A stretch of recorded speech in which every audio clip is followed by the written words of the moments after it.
ಎಲ್ಲರಿಗೂ ನಮಸ್ಕಾರಗಳು. ಕನ್ನಡ ಕಣಜ ಹೊನ್ನ ಭಾಷೆಯ ಕಲಿಕೆಗೊಂದು ಪುಟ್ಟ ಹೆಜ್ಜೆ. ಇದರ ಭಾಗ 2 ವಿಭಕ್ತಿ ಪ್ರತ್ಯಯಗಳು. ವಿಭಕ್ತಿ ಪ್ರತ್ಯಯಗಳನ್ನು 5ನೇ ತರಗತಿ ಮಕ್ಕಳಿಗೆ ಕಲಿಸಲಿಕ್ಕೆ ಸುಲಭವಾಗುವಂತೆ ಒಂದು ಚಿಕ್ಕ ಬೋಧನೋಪಕರಣವನ್ನು ನಿಮ್ಮ ಮುಂದೆ ಇಡ್ತಾ ಇದ್ದೀನಿ. ಇದನ್ನು ಮಕ್ಕಳು ಕೂಡ ತಯಾರಿಸಿ ಖುಷಿ ಪಡ್ತಾರೆ, ಜೊತೆಗೆ ತಯಾರಿಸೋದ್ರ ಜೊತೆಗೆ ಅದನ್ನು ಕಲಿತಾರೆ ಆಸಕ್ತಿಯಿಂದ. ಅದರ ಒಂದು ಚಿಕ್ಕ ಪರಿಚಯವನ್ನು ನೋಡೋಣ. ವಿಭಕ್ತಿ ಪ್ರತ್ಯಯಗಳು. ನಾಮಪದಗಳನ್ನು ಸೃಷ್ಟಿ ಮಾಡುವ ಪ್ರತ್ಯಯಗಳಿಗೆ ವಿಭಕ್ತಿ ಪ್ರತ್ಯಯಗಳು ಅಂತ ಕರೀತಾರೆ. ಹಾಗೆ ನಾಮ ಪ್ರಕೃತಿ ಅದರ ಜೊತೆಗೆ ವಿಭಕ್ತಿ ಪ್ರತ್ಯಯ ಸೇರಿದರೆ ಅದು ನಾಮಪದ ಆಗತ್ತೆ. ಹೀಗೆ ವಿಭಕ್ತಿ ಪ್ರತ್ಯಯಗಳಲ್ಲಿ ಒಟ್ಟು 7 ವಿಭಕ್ತಿ ಪ್ರತ್ಯಯಗಳಿದೆ.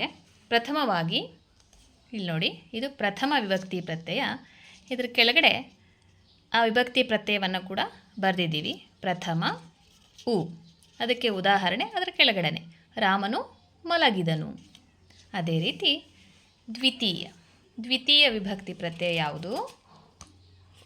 ಅನ್ನು, ಅದಕ್ಕೆ ಉದಾಹರಣೆ ಅದರ ಕೆಳಗಡೆನೆ ಪುಸ್ತಕವನ್ನು ಮತ್ತು ಮನೆಯನ್ನು. ಹಾಗೆ ತೃತೀಯ ವಿಭಕ್ತಿ ಪ್ರತ್ಯಯ ಇಂದ, ಅದಕ್ಕೆ ಉದಾಹರಣೆ ರಾಮನಿಂದ ಮನೆಯಿಂದ. ಹಾಗೆ ಚತುರ್ಥಿ ವಿಭಕ್ತಿ ಪ್ರತ್ಯಯ ಕೆ, ಗೆ, ಇಗೆ. ಅದಕ್ಕೆ ಉದಾಹರಣೆ ಶಾಲೆಗೆ, ಚಿತ್ರಕ್ಕೆ, ರಾಮನಿಗೆ. ಹಾಗೆ ಪಂಚಮಿ ವಿಭಕ್ತಿ ಪ್ರತ್ಯಯ ದೆಸೆಯಿಂದ. ಅದಕ್ಕೆ ಉದಾಹರಣೆ ಗಿಡದ ದೆಸೆಯಿಂದ. ಹಾಗೆ ಷಷ್ಠಿ ವಿಭಕ್ತಿ ಪ್ರತ್ಯಯ ಅ, ಅದಕ್ಕೆ ಉದಾಹರಣೆ ಒಡೆಯ, ದೇವರ. ಹಾಗೆ ಸಪ್ತಮಿ ವಿಭಕ್ತಿ ಪ್ರತ್ಯಯ ಅಲ್ಲಿ, ಅದಕ್ಕೆ ಉದಾಹರಣೆ ಮನೆಯಲ್ಲಿ, ಗುಡಿಯಲ್ಲಿ.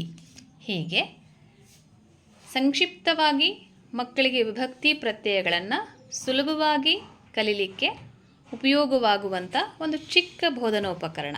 ಇದನ್ನು ಮಕ್ಕಳು ಕೂಡ ಮಾಡ್ತಾರೆ ಹಾಗೂ ಕಲಿಯೋದಕ್ಕೆ ಆಸಕ್ತಿಯನ್ನು ವಹಿಸ್ತಾರೆ. ಧನ್ಯವಾದಗಳು.